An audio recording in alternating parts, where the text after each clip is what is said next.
Hello everyone, welcome to another edition of the Talking Football podcast. I'm absolutely delighted to say we're joined this week by former Rangers, Accies, Carlisle, Grimsby, you name it, Phil Bonnyman. Phil, thank you very much for coming on the podcast. Not at all, my pleasure. Great career in the game, Phil. A pleasure to look back on it. Growing up as a young boy, born, of course, back in February 1954. Growing up, were you always kicking the ball around? Yeah. I think that's what most kids did. In Glasgow at that time, there was very few cars on the streets, so the streets were a football pitch. Yeah. Did you have any role models, any sort of heroes that you looked up to back then? Well, very early. I was born in the Mary Hill Park at Glasgow, and my dad was a Partick Thistle fan, so I became a Partick Thistle fan, and we used to go and watch the matches there. Yeah. And there was a couple of players at Partick Thistle that I liked the best. One of them being Neil Duffy.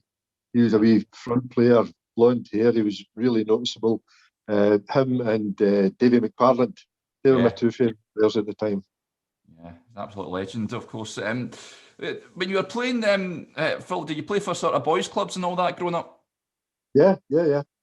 I actually played at Rangers Boys Club when I was probably 14, 15. And so I then went to an amateur team, Annisland Waverley, when I was about 16. Yeah. They were a very well organised amateur team, and a couple of my pals played there. So I played with them, for I think probably a season or two.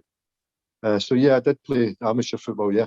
Yeah, and of course, being at Rangers, the boys' club, then the senior side signed you up. How did that come about? Did they send a scout to go and watch you at Annisland?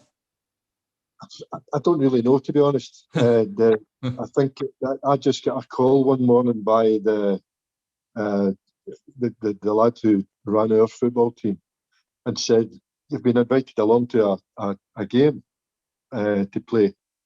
So I thought, well, where is it? And they said it's at Rangers training ground. They called it the Albion. Yeah, it was just it was a couple of pitches across from the main ground. Yeah. So I went across there, played in the game, did okay, I think, and then I was invited to play a few reserve games with Rangers. Yeah. I played 2 games, and in the second game we played Airdrie at what was their ground at that time, Broomfield Park. Yeah. And after the game, the manager and the coach invited me for a chat, and they asked me to sign. Wow! As a young boy, that must have been must have been like a dream come true to sign for such a prestigious club at that young age, Phil. Yeah. I mean, it was a bit of a shock, to be honest. First of all, getting the trial, and then obviously being offered a signing contract. Yeah. But it just happened so quickly that I never really had an awful lot of time to think about it. Yeah. And it was there wasn't much to think about it anyway. It was a kind of foregone conclusion that I would have signed it. Yeah. Jock Wallace was the manager there at the time, is that right? Well, no, not when I signed. The manager was Willie Waddle. Yeah, Willie Waddle. Yeah. Jock Wallace was the assistant manager coach. Yeah. And Stan Anderson was the coach of the reserve team. Yeah. So they were the 3 main people at the club at that time. Yeah. But when you signed for the club, did you have to go into Ibrox and all that, into the manager's office, all that sort of stuff? Yeah. Wow. Yeah.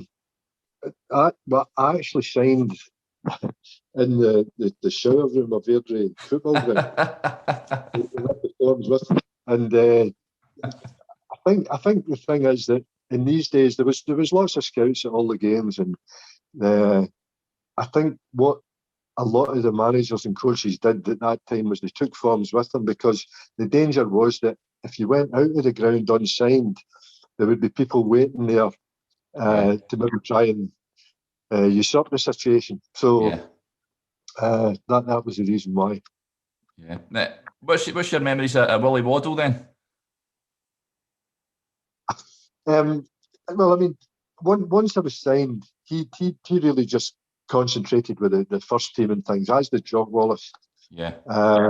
But he was quite an imposing figure, and he had this way. He wore glasses, but whenever he looked at you, he used to tip his glasses down and look over them at you.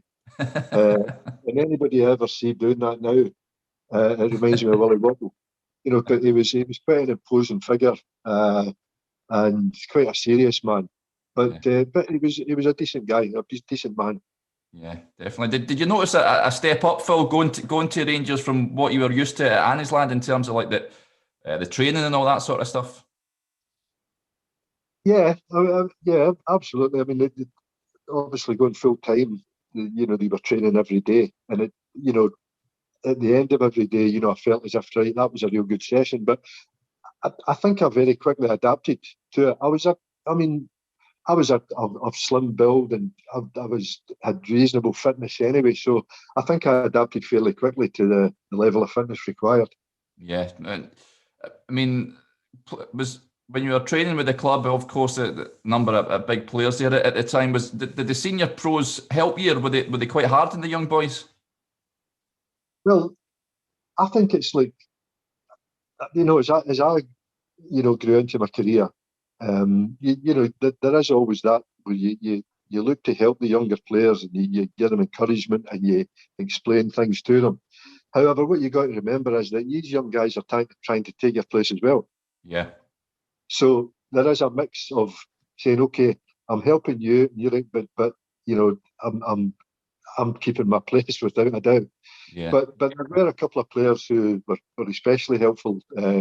Alec MacDonald and Sandy Jarden. They always had time for, well, I don't know about everybody, they always had time for me and chatted with me. And Alec MacDonald in particular, a midfield player as well, used to give me little hints and tips and little personal coaching lessons. So he was good for me. Yeah, of course, when you were there, you were just a young boy, but the club would go on and lift the Cup Winners' Cup in '72. Phil, could you sense it? What was that run like? Just being in and around the club at that point? Yeah, it was fantastic. I mean, I went to the club just before they won the Cup Winners' Cup. You know, so it was it was a tremendous situation. I mean, they'd previously got to the final of that trophy the year Celtic had won the European Cup. Yeah. And lost. So this was a good thing, and it was fantastic for the city of Glasgow that both clubs had won a European trophy. Yeah. So it was a fantastic time for Rangers Football Club. Yeah. Yeah. Did you manage to go over to Barcelona at the time, or were you back at home? No, I was at home. Yeah. And I mean, was it when looking at you made one appearance, didn't you, against, was it Stenhousemuir at Ibrox? Was it a League Cup game? Yeah, that was a bit of a nightmare actually. Because, well, the thing was that it was a two-legged tie. Yeah. In the first leg, they'd won about 5-0, yeah. Something like that, yeah. So the second game, Stenhousemuir won 2-1 at Ibrox. Yeah. And I didn't play well. I know for sure I didn't play well. And but I must say that neither did a lot of the regular first team players. So it was a difficult one. So it wasn't a very auspicious debut. Playing at Ibrox, though, Phil, I mean, it's the stuff that many many Rangers supporters would dream of. It's a great arena to play football. Can you remember much about playing there? Well, I mean, most of the games I played obviously were reserve games, so there wasn't a great crowd. The only time there was any kind of crowd at all was when we played Celtic. And in some of these games, it was like between 12 and 15,000 in the game. For a reserve game.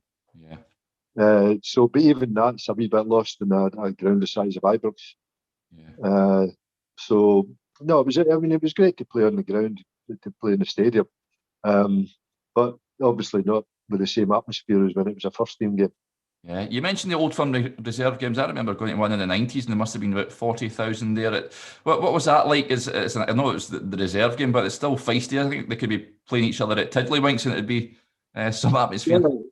Well, I mean, it was. I mean, as you imagined, it was. I mean, there was no quarter given at all. and it was, you wanted to win at all costs. So, but I mean, we're going back a long, long time, so it's difficult to remember details and things.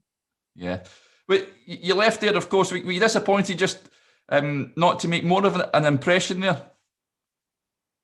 Yeah, I mean, the thing was I had been offered another year's contract on the same wages, and I was a wee bit headstrong at that time. And things came to a head, and I had an argument with Willie Waddle and things like that. So I eventually did. And I knew that Hamilton Accies were interested, and Eric Smith, the manager, had impressed me because we'd had a little chat about going. And I knew then. But the other thing was Rangers had brought in a couple of players at the time when I was there. I'm not going to say who they were, but I felt as if I wasn't saying that I was a better player than them, but I felt as if I could contribute as much. But they brought them in, and they were older players, and I felt as if, well, you're virtually saying don't have any trust in the youth. So that kind of made my mind up that I wanted to leave. Yeah, but I guess that was it. When you fell out with Willie Waddle, I guess you were one of the. You must have been quite a confident boy to see you wanted more game time, I'd imagine.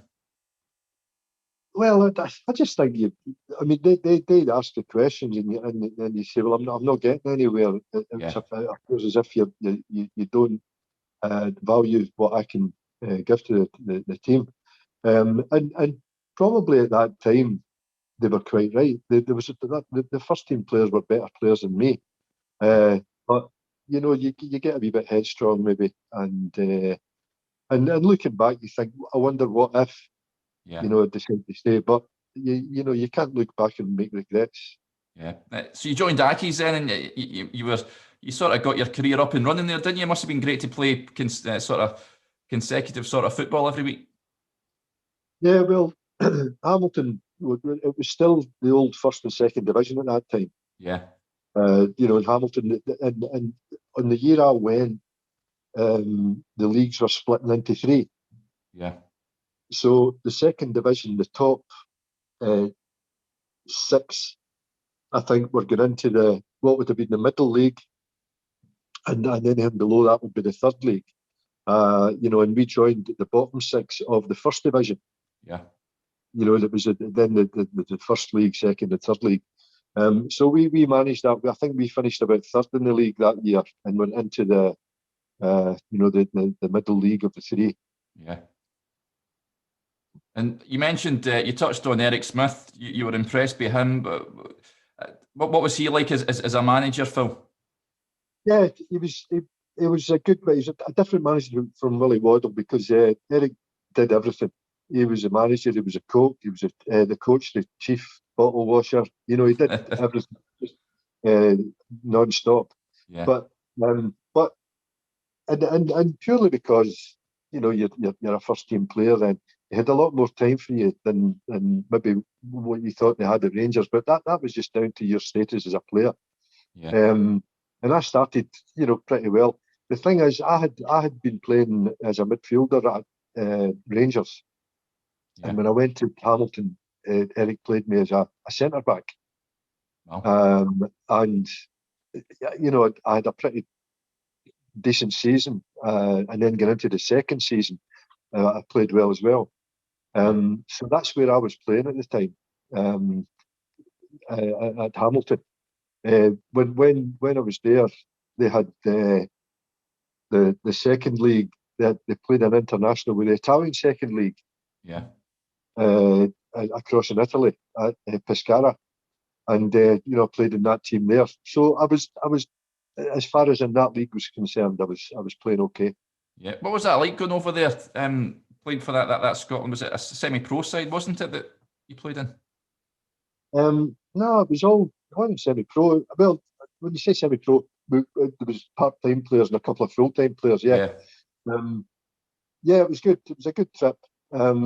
It turned out to be a bit of a nightmare, the game, because there was a torrential downpour in the game, and the ground was so firm, the water just sat on it. So the game was abandoned with about 15 minutes to go because the ball just wouldn't move on the pitch. So because the game was abandoned as well, we never get presented with any cap or anything like that. So I was disappointed in that. Yeah, Douglas Park, of course, the old ground. What many memories of playing there? Yeah. It was the old-fashioned grounds. It was all timber. Size-wise, quite a small ground. It didn't need it with the support they had.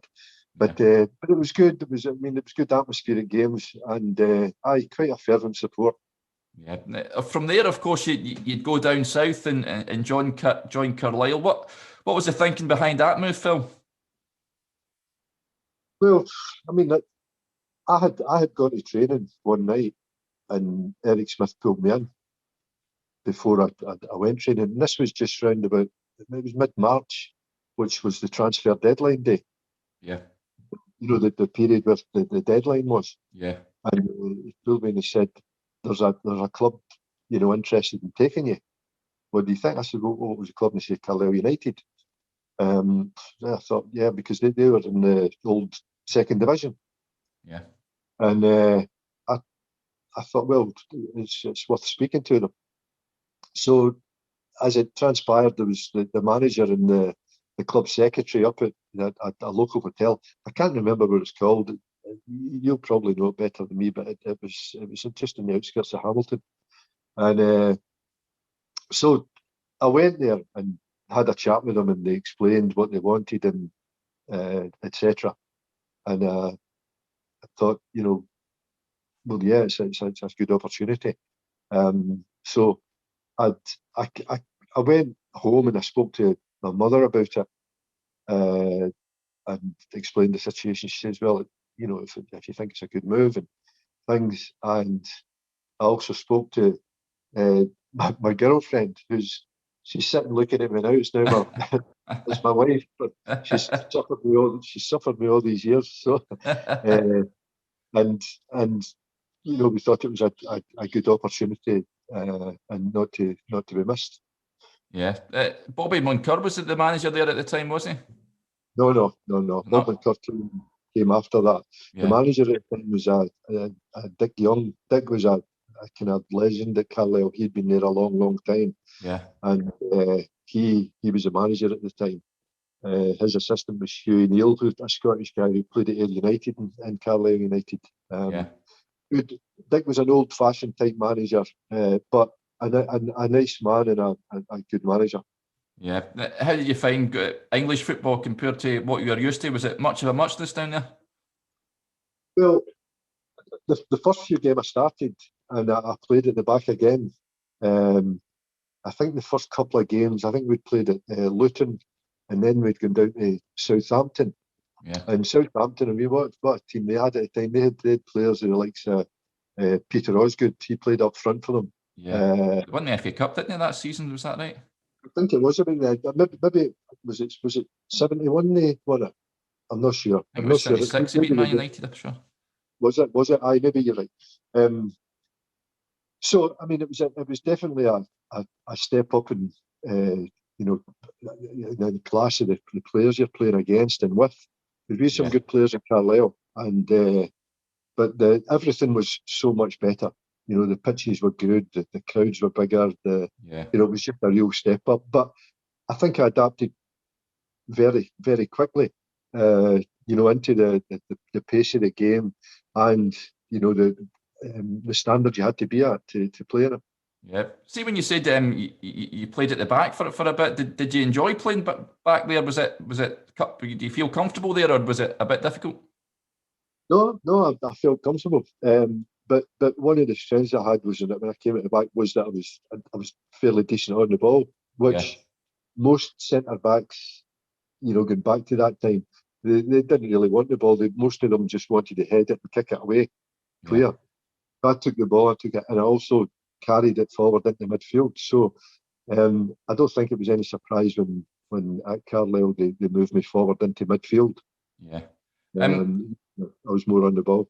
Yeah, but you went down one of the seasons. Was it your first full season? The club went down. Was No, the the season I went, I mean, we were halfway through it, and we just stayed up, and this was a season after Carlisle had come down from the first division. But they'd lost a few players, and this was them trying to rebuild again. So we were in the third division. The second year I was there, we got relegated. That disappointment, because we lost a few players, good players, and it was difficult because the club then they don't have the same amount of money to spend on other players, so they don't get the same level of quality. And I was going to ask you, we've had a few Carlisle boys on recently, and I asked them what was Brunton Park like, and they always say windy. You feel the elements there. What's your memories of playing there? I thought it was okay. I mean, I'd come down from Scotland, so it's not any wonder. They had probably come up the way from further south. No, I enjoyed it at Carlisle. As I say, there was some good players. There was a few players that were good players, but they were just coming to the end of their career. And that's when, as I say, when they're trying to replace players of that quality with younger players, and they don't have an awful lot of money to spend, and it's difficult to do that. So it was a difficult time for the club. See, I was reading back some of the results. Did you play in the Man United game, the FA Cup? I think you took into a replay. What was that like to play in? Yeah, good games. First game, in fact, seeing both games, Lou McCarry scored in the first minute of both games. And obviously made it really difficult to come back from that. But the first game, my big mate Ian McDonald, who'd gone down from St Johnstone, he scored an equaliser, good header from a corner. So we competed well. In the second game, you often hear stories about games where you lose a few goals, but honest to God, every goal that they scored 4. It was 4-2, and every one of their goals were avoidable. There was a mistake at some point, and it was a desperate. And the goals that we scored, in fact, one of them, Billy Rafferty scored. It was the best goal of the game, and it was the best football of the game. So we actually, although we lost, and there's no prizes in losing, but we really acquitted ourselves pretty well, particularly at Old Trafford. What was that like as a stadium to play at, Phil? Yeah, brilliant, absolutely brilliant. I mean, this was the first time I played against a first division team in England, and it had to be Manchester United. In fact, the first 3 teams I played against in England were Manchester United, Liverpool, and Arsenal. Wow! So playing against these 3 teams was a fantastic experience. And only the Liverpool game should never have been on. The pitch, it was a winter time, it was a cup game, and the pitch was absolutely bone hard. But they beat them 2-0, and it was at a canter. The Arsenal game, we lost 3-2 in that game, but we acquitted ourselves pretty well in that game as well. From Carlisle, of course, was it another transfer deadline day move? You went to Chesterfield, is that right? Was it 1980? I've got that kind of situation coming again. Teams were desperate, so I will just take him. But it was Chesterfield were going pretty well in the third division, pushing for promotion, and Arthur Cox. The funny thing was, I was away at a game with Carlisle. We were supposed to be playing Swindon, and we had travelled down, and we were in the hotel as you are, and just having a rest in the afternoon. And the phone rang in our room, and I picked it up, and it was a voice in the line and said, "Phil Bonnyman." I said, "Yeah." He says, "Right." He says, "There's a club. They've just offered £150,000 for you. Just to let you know that's on the table." And they put the phone down. So I went right along, and by this time Bobby McCurr was the manager. Yeah. And he was in his room with Martin Harvey, who was the assistant manager and coach.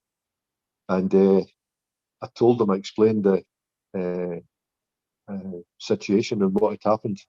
And they both looked at each other and said, Coxie, So it was, they'd said Arthur Cox it was. Yeah. So yeah, I was good. See the transfer deadline day back then. Of course, it's a lot different now. But as a player, I guess you're just at the mercy of the clubs. If they told you you're going, you sort of go. Oh no, you had a decision to make. It was down to you. But I mean, Chesterfield.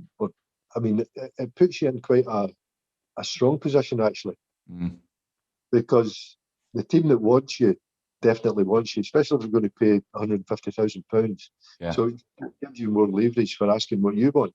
Yeah. To get better terms.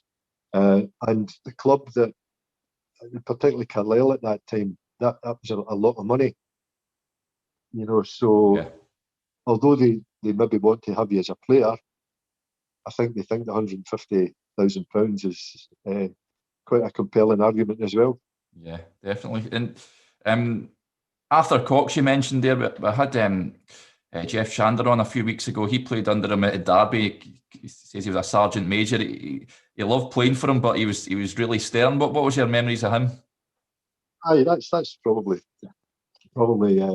Arthur down to a T. Yeah. He was very rigid in the way he wanted you to play the game. I mean, I asked him at one time privately, in his own office. I said, why did you sign me? What do you mean? I said, well, when the centre backs or the full backs are getting the ball, I'm in space to take the ball. I'm saying, just give me it. And they're putting it away up to the front players there.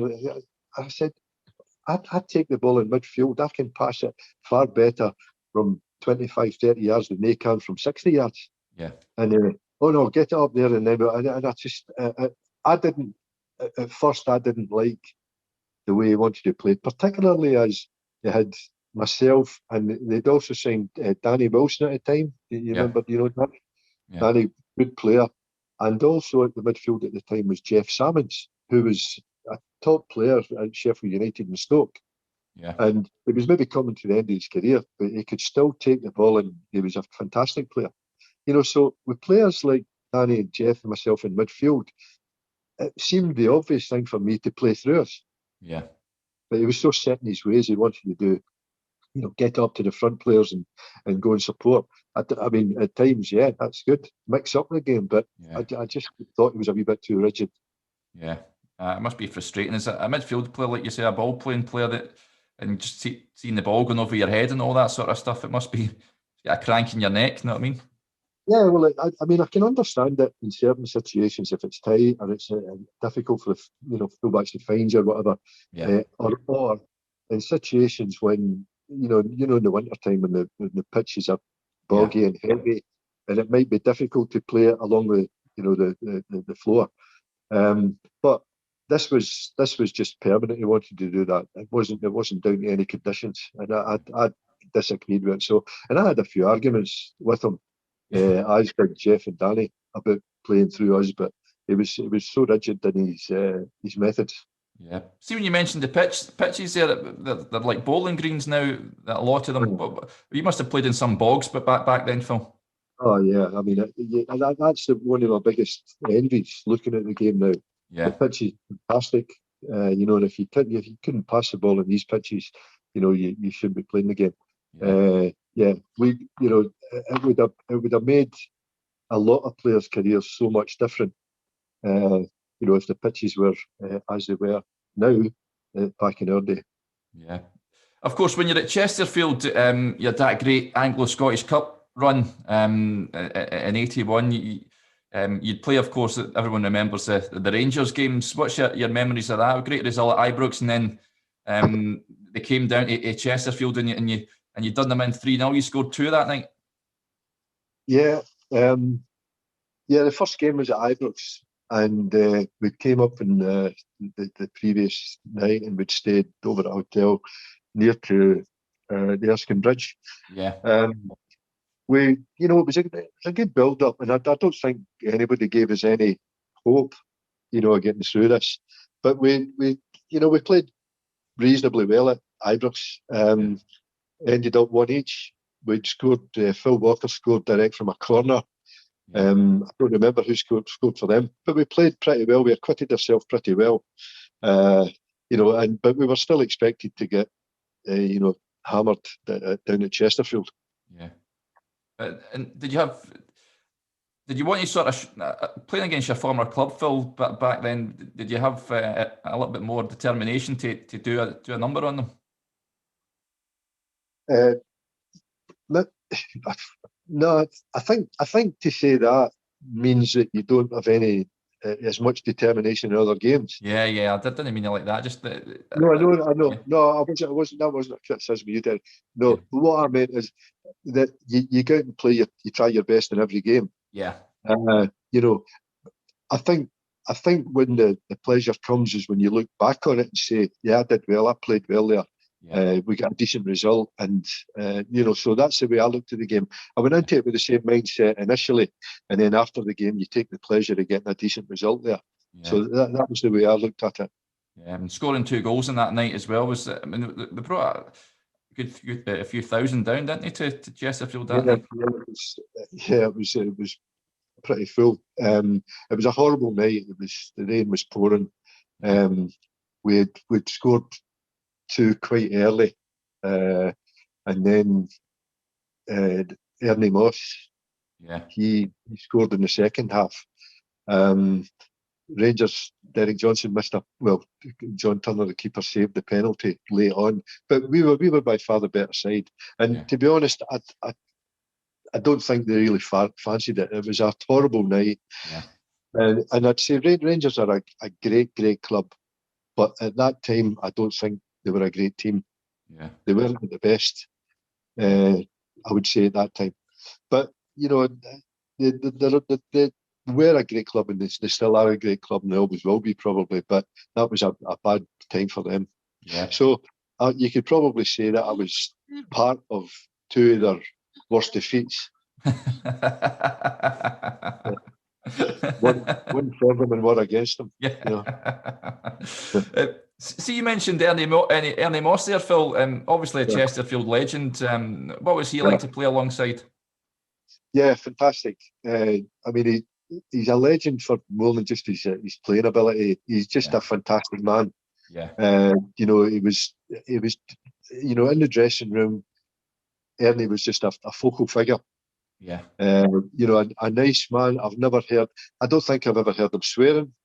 Yeah. I don't think I've heard him criticising anybody. I don't think I heard him say a bad word. He's just a nice man, but a fantastic competitor.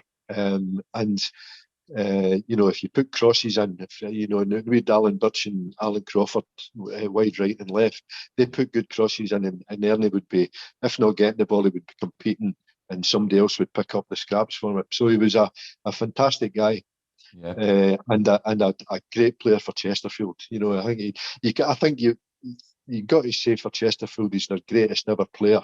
Yeah. I think there's been better footballers than him, but I think he's contributed more than anybody for Chesterfield as a player. Yeah. That Anglo-Scottish Cup run, of course, he'd go on and win the trophy. Memories of the final with Notts County, wasn't it? You played. I will see. This is one of the things I think that are a wee bit overlooked. That it was a 2-legged final again, but people forget that Notts County were a first division team then. Yeah. And beating them in the final, I think, is probably almost, if not a better achievement than beating Rangers in the previous games. Yeah. So I think, again, my memories fade as far as the game, but I think Alan Crawford scored late to make it level, and I think it went extra time and he scored again. Yeah.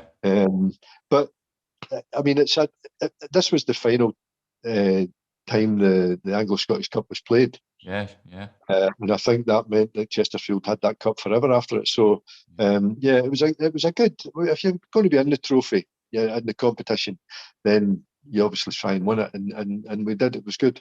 Yeah, that Notts County I was side. Sorry, Derek. Yeah, sorry. That Notts County side. I had Don Masson in it, didn't it? In midfield, was That's he right. playing that night? Yeah, I mean, that just shows you Don that Massey played. Yeah, Don yeah, Massey played. Yeah, yeah, they had some great players at that point, so it's no yeah. mean feat to win that trophy. Uh-huh. You'd leave Chesterfield, of course, in was it '82? But what was it? Did have some financial problems or something when you moved to Grimsby? Yeah, there was they I don't know if financial problems or whatever. They just wanted to get some money back in or whatever. But there was three of us at the time that were the probably most sellable assets, and that was Danny I mentioned earlier on, Danny Wilson, Yeah, Alan Hutch, who was a good player, and myself. I think we were the players that they felt as if they could get some money on from. So we were well, I was going to say sacrificed, but we moved on to other clubs. yeah. Was it Bobby McCurry at Grimsby at that point as well, Phil? No, Bob never managed Grimsby. Dave Booth was the manager. Dave Booth, yeah. Yeah. What's your memories of him? Dave's a good man. I he'd played at Grimsby. He was honest. He was more of a manager than a coach. Yeah. But he was good. He did well, and in fact, in Dave's final season at the club, I think we finished. I think it was fourth, equal in points with Manchester City. Yeah. And it was the top three went up. Yeah. And I think the top three at the time were Chelsea, Sheffield Wednesday, and Newcastle. Yeah. And then Manchester City and us on same points. They had a better goal difference, but I think we really, competed against much bigger clubs really well that season. Yeah. And Dave, a wee story about Dave Booth. He had chatted to me a couple of times, and he had intimated that he would. Chris Nicholl had come as his assistant, and he said to me, in due time, I wouldn't mind you coming on to the coaching staff. But anyway, he shocked us all because getting towards the end of the season, he had decided to pack in and go and sell timeshares in Tenerife. I mean, just out of nowhere. And there was talk of him at the time as well, that West Brom were fancying taking him as their manager. Yeah. So they always regretted that one, I think. Yeah. See that year that you mentioned they just missed out in promotion. I think we had Gary Henshaw, and he said he beat them 4-0 or something, Man City that year, or 4-1, and that was the sort of goal that done yous really. I don't remember. To be honest, I can't remember I know at Man City we drew with them at Grimsby. I don't remember I really honestly can't remember, Derek, what the score was at Man City. It must, for all accounts, it sounded like a right good sort of family club, but at Grimsby at that point, well, sort of everyone was from in and around the area and that sort of thing. Good atmosphere. Well, there had been. I mean, Grimsby had gone from the fourth division up to the third, and then into the second.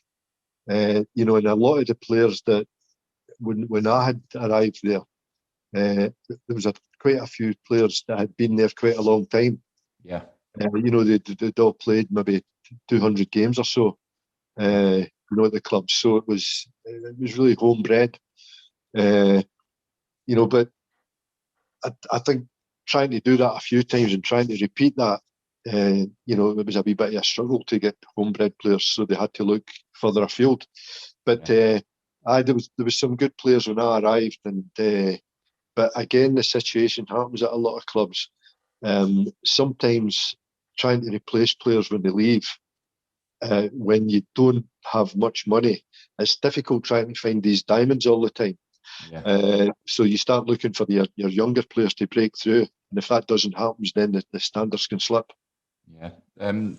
Gary Henshaw, I mentioned there, he was kind enough to pass me your way, Phil. What was he like as a teammate? I know Gary was a young player. Gary, I'm not sure how old Gary is now, but I think he might be about maybe close to 10 years younger than me. I'm not so sure. As I say that, I always have time for younger players, and you would help them and just give them a couple of wee things, but you need to always be mindful that they're trying to take your place. And Gary was a midfield player like I was at the time, and there was another young guy at the time, Andy O'Dell. Andy was trying to push through to get into the team, and it's a real, sometimes for young players, it's a real difficult period when you're getting to the age of maybe 18, 19, and you're hopefully trying to get into the team, and you're maybe not getting into the team, and you feel as if you should be, but you're just not quite getting there. So it's a difficult time for them, and they think, well, am I ever going to get in here, or do I have to move away to get in? So it's hard. The other thing for young players as well is that when you get to 18, 19, you've been used to be playing against, in your youth team games, people in the same age as you. But then when you start coming through into first team, you're then starting to play against people that are any age up to their finishing time. And it can be quite daunting for some young players. They, you've got old narrow pros who they maybe can't move about as quick as you, but they'll tear their legs off you if you try and, so it's an intimidating arena sometimes for young players, and I've seen quite a few fall by the wayside because they just haven't had that being able to withstand playing against old pros. Gary said as well that Ask Phil had a great curly perm back in the day at Grimsby as well. I had a great curly hair. I never had a perm. That's for sure. It was all natural. Kevin Drinkle was there at that point as well, wasn't he? Kevin, yeah. I have spoken to Kevin a few times recently. Kevin was a couple of centre forwards I played with, but I think Kevin was probably the best centre forward I played alongside. Yeah, he was a cracking player, wasn't he? Blundell Park, I've been there. I went there last year. Cracking ground. It's one of those old-fashioned ones, isn't it? In amongst a housing estate. What was that like to play at? I mean, it's similar in size to both Chesterfield and Carlisle. They're all these wee grounds they're built to suit the size of the town. Take a percentage of the town. How many do you think will be coming here? And that's the size of the stadium. And anything bigger than that, they just weren't going to fill. So it was a small ground, but the good atmosphere in it when, as I say, when we had that good season in the second division. Excuse me. We were getting maybe 8 to 10,000, 11,000 every week, and it made it a great atmosphere. So it was a good ground to play at home, especially when you were playing well, because the crowd really got behind you. Was there any place you hated going? Any grounds you just despised going to, Phil? Playing? Every player I asked that, they always say Millwall. They say it's a hit. Well, I thought it was quite funny when you went out the changing rooms to go into Millwall, and it was either it was down at the bottom. It wasn't a side entrance onto the pitch. At Millwall, it was down behind the goal or at the side at the corner. And they're all snarling and shouting at you and blah blah blah blah. I used to laugh at it. I thought this is brilliant. But I was probably only laughing because it was at the time when there was the fences. So they couldn't get at you. So that's probably why I was laughing. If they could have got at me, I would have been keeping my face as straight as a poker. So, but no, I mean, it was quite intimidating, but I didn't think it was frightening. It was okay. Did you live over that Cleethorpes way when you were at Grimsby down by the coast? No, well, we lived just outside the town, and in fact, we always used to say we live in North Lincolnshire. It's more than a village, but it's been built up round about it, Holton Clay. Yeah. So maybe 3 or 4 miles outside the town. Yeah.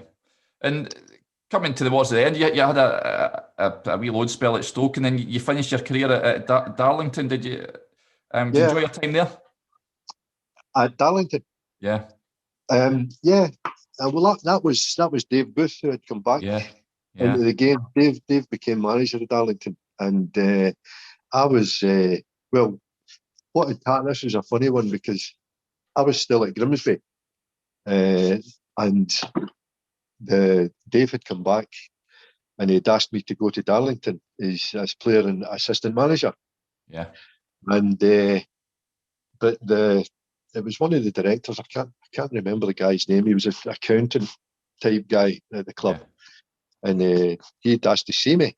He says, "Somebody was saying that you were maybe going to Darlington. There was a bit in the paper." I says, "Yeah, I'm considering it." He says, "Well, we'll be looking for recompense." I says, "Oh, really?" I said, "But you're not due any." I said, "Well, yeah, because even though my contract was up, I'd been at Grimsby 5 years.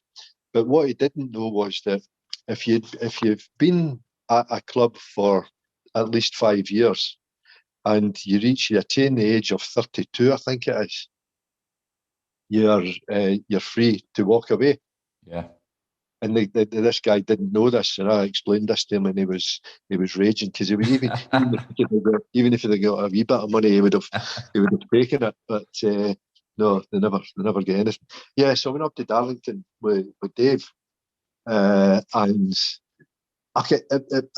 my playing career probably ended because the first season was okay, we did all right, but getting into the second season, we struggled a bit, and I had a ruptured Achilles tendon, and it was a horrible injury. I'd never had an injury to my Achilles before. I had lots of injuries to knees and ankles things, but my Achilles, this was a horrible, horrible injury. I just struggled you just feel as if it's going to snap every time you put any pressure on it. So I was a long time out, and Dave Booth resigned, and Brian Little and John Goodman came into the club. Yeah. And it's, I mean, it seems to happen to me. I don't know why, but it happened. I mean, I'm going to rewind a wee bit, Derek, if you don't mind. Yeah. When I was at Grimsby, when Dave left, Mike Lyons came in as manager with Kerry Darracott.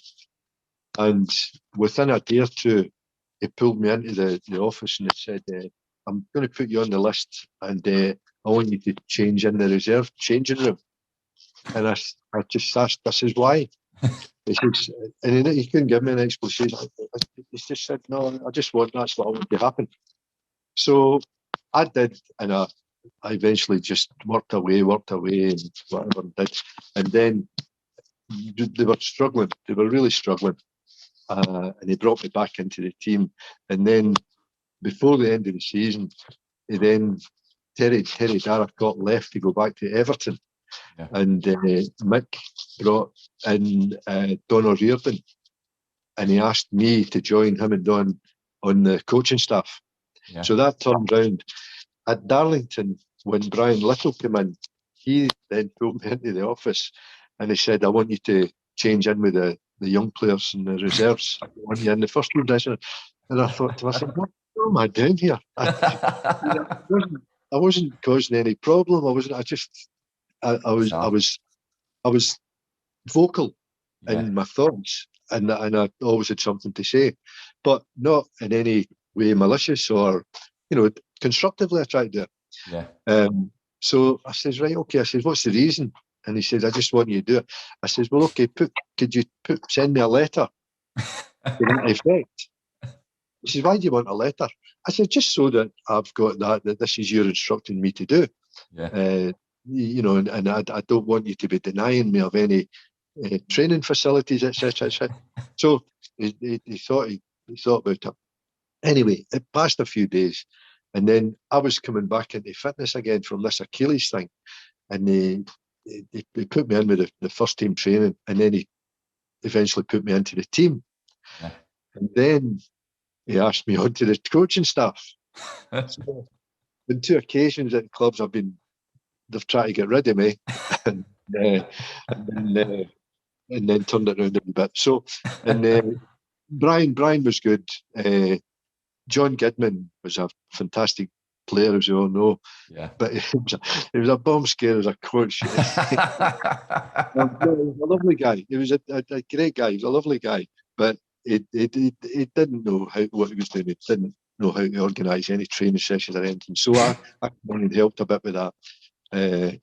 But that was at the end of my period of time, the 2 years at Darlington I left. Yeah, but I guess that the coaching thing, was that something you're planning to do when you were playing? Did you always have that sort of idea that you would go into that side of the game? Well, I'd hoped it might happen. Yeah. You can never know, and a lot of times when people do go into it, they do it because their pals got a manager's job or something, or somebody they know has got this. So they take in people that they know, Yeah, and people that they trust because they know them as a person. And I had thought, well, I'd never kind of ingratiated myself to anybody to think that might be the case with me. But I had been asked on 2 occasions with 2 different managers to join them. So I took a wee bit of almost pride that they felt as if I had something to contribute. yeah, And I enjoyed it. I enjoyed being on the coaching pitch. I enjoyed being on the pitch, and it's a completely different thing, when you're playing in a game. And you're trying to instruct and push and pull people about and tell them. When you're detached from it, you've got a much better picture, and you can really get into that side of the game. And when I was at Darlington with Dave Booth, he was quite happy for me to deal with all the coaching of the players and things like that, and I enjoyed it. Although I had to be mindful and look after my own fitness and keep myself fit as well. yeah. But certainly, looking forward, I thought, right, well, it would be nice to be able to be involved in the game that you played in, to see how it goes. Yeah. You did come back up north, didn't you, Phil? You'd go to Dunfermline. Was it Jim Leishman in charge there at the time? Jim was a manager, yeah. Yeah. I'd known Jim. In fact, I'd met Jim and his assistant Ian Munro. Yeah.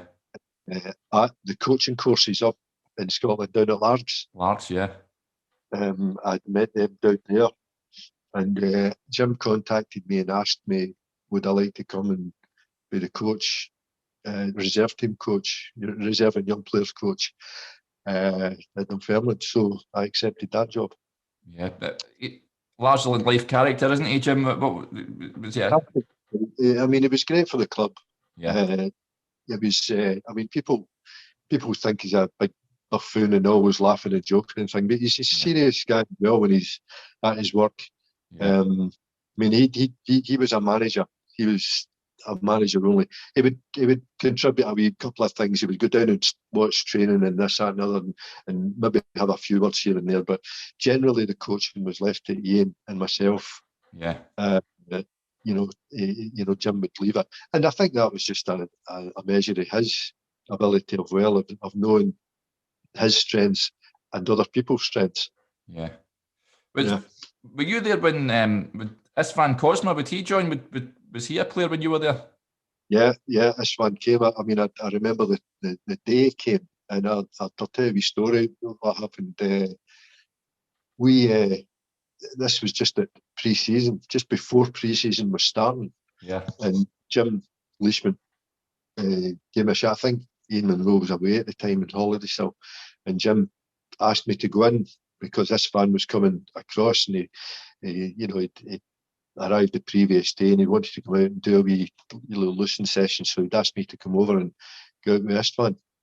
So I met Istvan, and his English wasn't great. Yeah. And my Hungarian was worse. communication was not great. We had a little jog round the pitch, and I got a couple of footballs out, and we started just knocking the ball about and just keeping up and knocking it and having a wee laugh and joke.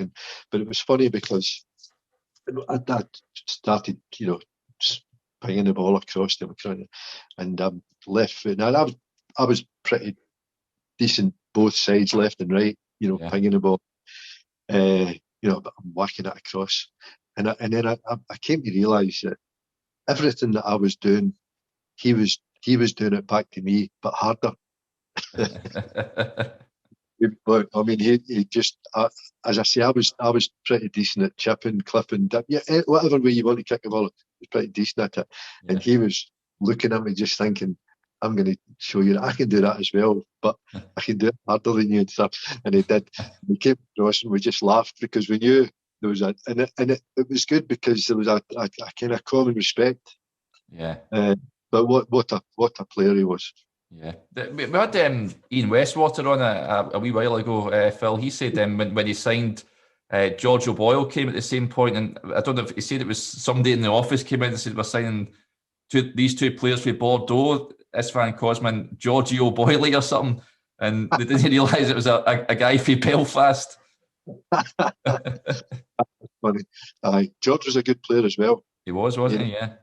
He was a good player. He could take the ball into feet and he'd twist and turn. But he was a good player. Yeah. Two of them are a handful to teams. Yeah, had some cracking players. You'd go to Accies, of course, after that. Was that Ian Munro going there as a manager? Was that the link there? Yeah. I mean, the nightmare was.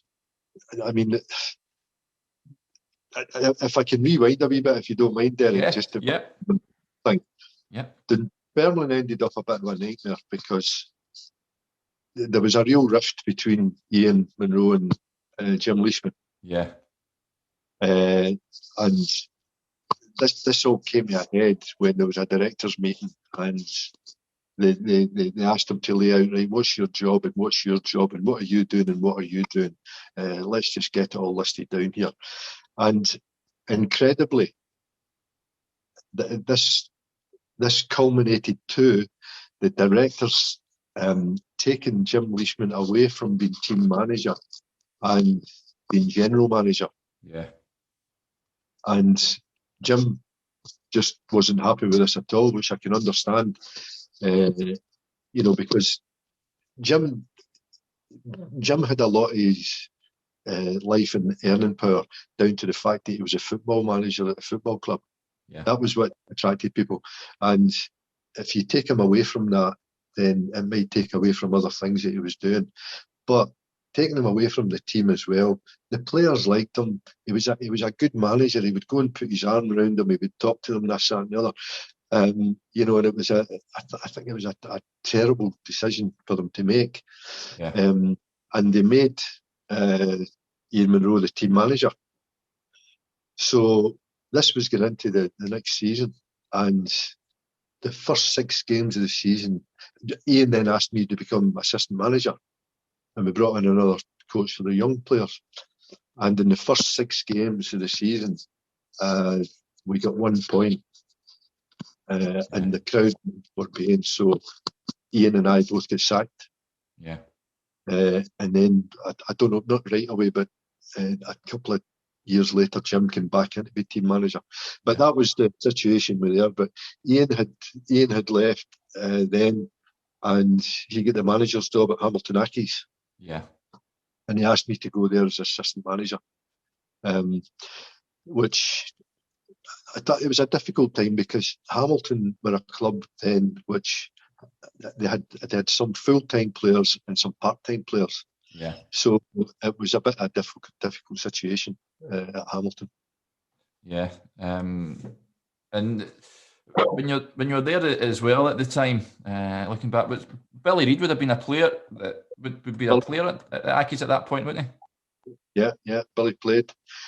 Billy was a big hard-working grafter midfield player. Yeah. He did okay for the club. He was always 100%. He played alongside Gary Clark, who Gary was a real He's good a player. good player as well, yeah. Gary's a good player. Yeah.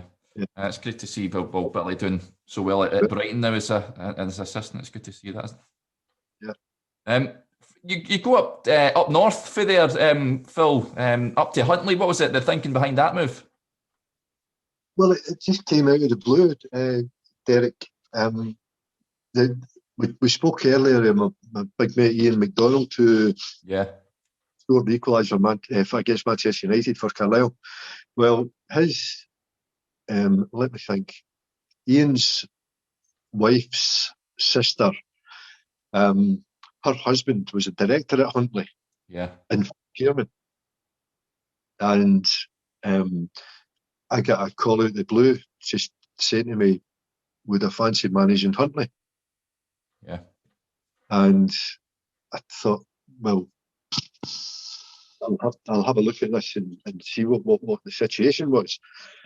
The situation was that they had the previous 4 years they had won the league for the 4 years.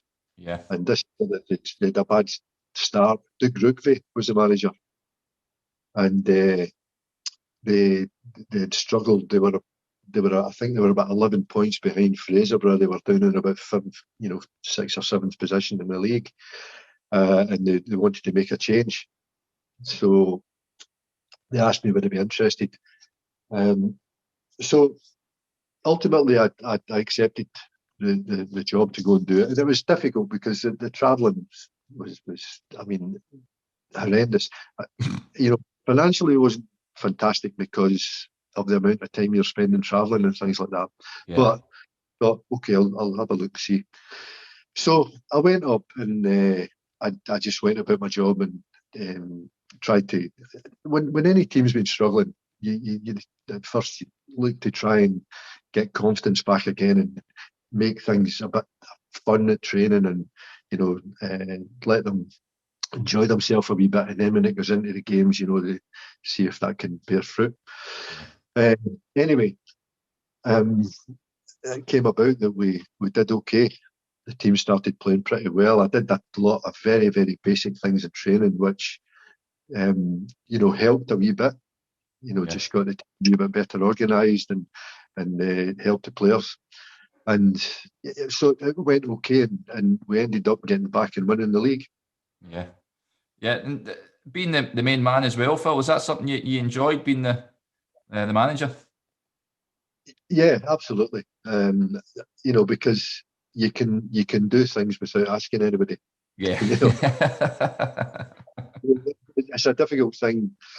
Excuse me. It's a difficult thing at clubs when you've been assistant manager or coach, whatever your term is, but it's difficult to do things that come into your mind and you just think, let's have a look at this and try this. Yeah. Because it might not be something that the manager wants you to do. Yeah. Before you do stuff that's new, when you're not the manager, you have to run it past the manager first. Yeah.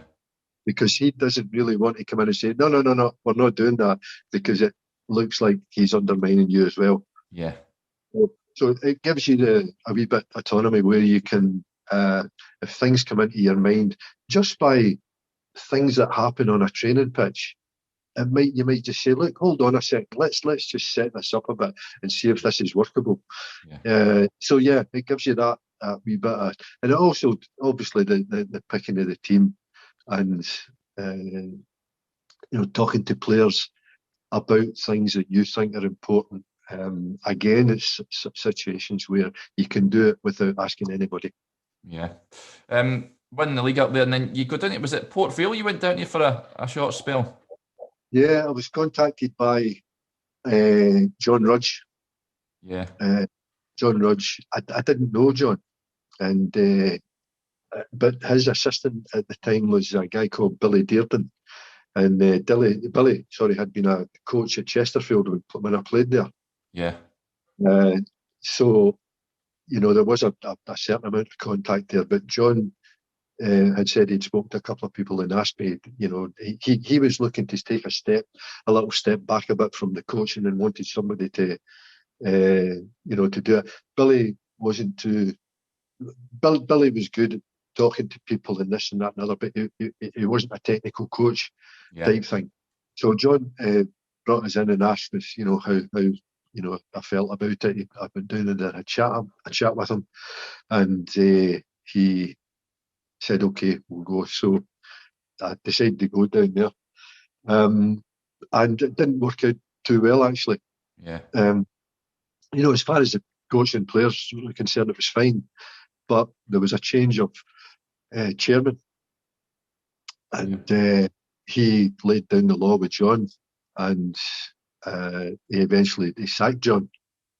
Well, John Rudge, an absolute legend at that club, and had the club punching well above their weight for a long, long time. He just totally dismissed the achievements John had made there and sacked him. So me and Billy as well, we were all away. So, and he already had, I think, Brian Horton took over, and I think this guy was a pal of Brian Horton's. So he was obviously, setting his mind what he wanted to do. So I was only there about maybe, it was less than a season. Just shows you how crazy football is, isn't it? I mean, you're up in sticks and going down south again for a few months, and then you're back up the road again. It can be crazy, isn't it? Yeah, well, thankfully I didn't. Thankfully, I hadn't moved about. I was travelling up and down and getting home, after matches and having a Monday off and things like that. So, uprooted again. We'd maintained our house in Glasgow, so we do that. But it wasn't a good experience. It wasn't, when this new guy came in, it was a bad atmosphere in the place. It wasn't enjoyable time. And you came back up to Huntly, of course, you spent another couple of seasons up there, didn't you? Is that, and then you go to Forfar for a bit. I came back up to Huntly. We trying to remember. Yeah, we did okay. We struggled a wee bit at Huntly. A lot of injuries in and out, but there was no way we were going to win the league with the amount of injuries, but we won 2 cups, so it was a reasonable return for what we had at the time. But I think there's an old saying that you never go back. It wasn't too bad getting 2 cups, but it wasn't the same as it had been before. When you left Forfar, Phil, did you go anywhere else, or is that when you decided to take time away for the game? No, when I was up at Forfar, it was difficult because the work I was doing at that time, some of the work I was doing was after hours. And it was really impinging on that. But I didn't enjoy it. I didn't really enjoy it at Forfar. There was a time at a club where I think there was about 7 or 8 directors, and they were all wanting to put their tuppence worth in about how the team should be doing this and doing that and the other. Rather than just letting and Neil Cooper, who was the manager, Neil had been a teammate at Grimsby Town with me. Neil had good knowledge and was a good coach, and he was trying to get the club up and running, and he was really a bit kind of concerned about the input the directors were trying to have on it as well. So it wasn't. I look back on my time at Forfar and I wish I really hadn't gone, to be honest. Then you look at that point when you left. Did you want to just do something completely different? Then did you sort of falling out of love with the game a wee bit? No, I don't think. Sometimes you hear people saying they fall out of love with the game. I think sometimes, to be honest, that is you don't get any other opportunities. If other opportunities threw themselves at you, then you might be really keen to get back into it. I must admit, though, I didn't really try hard to get back into it. I mean, there was a lot of people I made contact with and said, look, if there's anything comes up or you hear of anything or anybody wants this or the other, but I never did that. I never pushed for people to recommend me or anything like that. I think I had quite a period of time in it, so I thought that was maybe the time. Well, if something comes, I'll consider it. If not, then just let it go. Yeah, and I was reading. Did you go to university once you left the game? Yeah, I went and from there I met a guy who he started a construction company, Yeah, uh, and he asked me to come and work with him. Uh, we did okay. We really did okay, and we, you know, things I think could have been an awful lot different. However, the biggest source of our business, and this was that we were using material that was high insulation material, and we got a lot of business in the western coast of Scotland, and this material, it was a certain way of cutting it, and you made it large format, and you carried it all to site and things like that. yeah, However, when it was what was it so-called the credit crunch, yeah, there was a big push by banks to regain as much money as they could, and the one of the things when you're a self-builder is that they take the value of your land into consideration when they're in a lending situation, yeah, and they stop that. Now that in effect takes about a third of the money that the people have away from the conundrum to borrow money, and so they couldn't borrow money at the amount they needed. We couldn't give them the money, or we couldn't supply what we had without them having money, so the company went bust. yeah. It was a real shame, Uh-huh. because, as I say, we were doing really well at the time. Yeah, Excuse me. So that was a big blow, yeah, to the whole work. yeah. And that leads us on now. What is it you're up to now, Phil? Well, I work in a government building, Yeah, and particularly at this time, the they have all the social distancing and things like that. So there's not many people, but you organise uh, all the markings for social distance, all the health and safety yeah, things, and if they also have a team of security guards who you manage, and you basically, now the thing about it is the offices are, a lot of them are empty, but you're still there to protect the building, and if there's anybody in at all, you protect the staff, yeah, and make sure they're all wearing their masks and blah blah blah, etc. So that's the kind of stuff I'm doing. yeah. Then, and what's it been like for yourself and your wife and that with regards to the COVID stuff? Have you managed to avoid contracting it so far? No, my wife and we have 4 sons, and 2 of my sons, they've 3 of them have had COVID, but Wow, they're all covered. good. Uh, My wife still feels a couple of effects of breathlessness when she's run up and down the stairs a couple of times. So that's, I think, what we call long COVID, isn't it? Yeah, She's yeah, So hopefully that'll subside through time. yeah, But apart from that, yeah, we've all been fine. And yeah, because we're stuck in the house, yeah. so she's almost murdered me a few times. So keep myself out of the way. Same here. Looking back then the career, Phil, is there any goal that stands out that you scored during your playing career that sort of is high up there in the memory bank? Uh, I think probably I'd say in 2 games, there, there, there was a goal and 2 goals that, they're obviously a wee bit special. And obviously the Anglo-Scottish against Rangers scoring Yeah, 2, was good. It was a great result, that. yeah, Also, when we played Arsenal, that was the second game I played against a top club. yeah, Um, it was a real shocker to start with. We went 3-0 down in 15 minutes to a Malcolm McDonald hat trick, yeah. and we, He was a player. like, this is bad. This is going to be bad. Anyway, oh, I scored just before half time with a header at Highbury. the old ground. Aye. And then Alan Clark's older brother, he scored a second goal into the second half, and we really thought we've got a chance here. Yeah. So the goal was pretty important to get us back.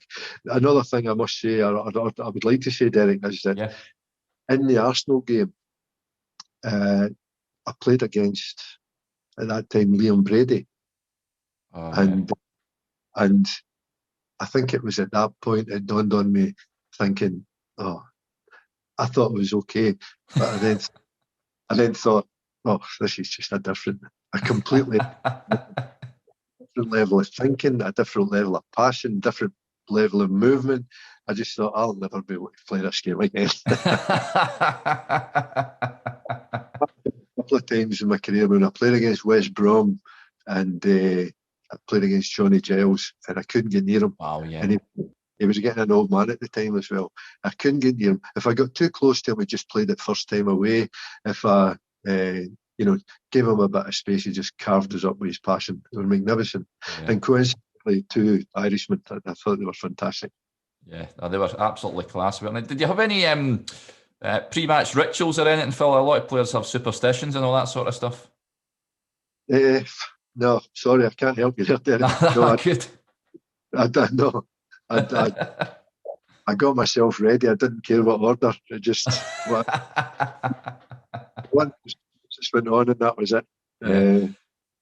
No superstitions. No. And you mentioned Brady and Giles, the players you played against. Is there any player that stands out? Is it the best one you played with during your time in the game?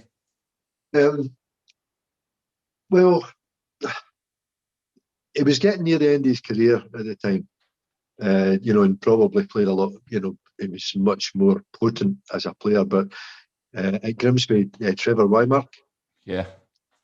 Trevor was absolute class, and you could see just how good he would have been. Obviously, he was getting near the end of his career, but he was a top quality player.